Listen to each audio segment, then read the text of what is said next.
Meantime, the Federal Reserve will be adding to its ranks. The Senate will question 3 nominees to become Federal Reserve governors tomorrow. You're about to meet 3 of the biggest economic names you don't know. Jim Grant, editor of Grant's Interest Rate Observer, close Fed watcher, is here.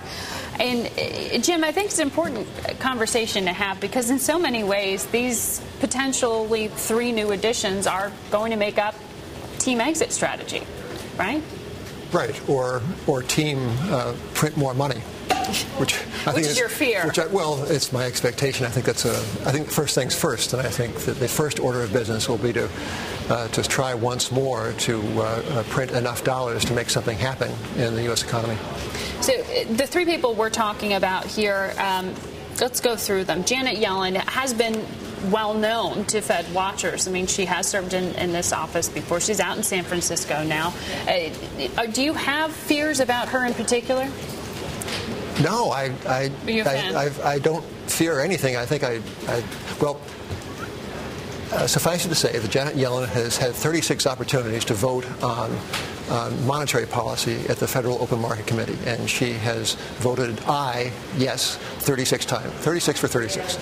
Now, has the Fed been right 36 consecutive times? No. I mean, I think that Janet Yellen is a well-credentialed, consensus-hugging economist straight out of the Fed HR department. She is ideal from the point of view of the Fed bureaucracy. She will make not one ripple.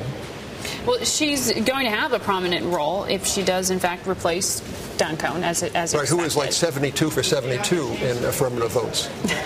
Well, I know the other 2 that we've been watching, Raskin and Diamond, they're 2 academicians. And are you comfortable with that? Well, these again are I dare say, I never met them, but I suppose they're charming. They're certainly well-credentialed.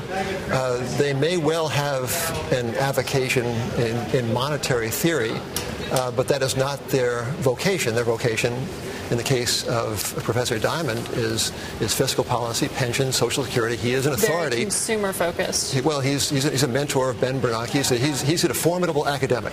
Mm-hmm. And Sarah Bloom Raskin, is a formidable regulator.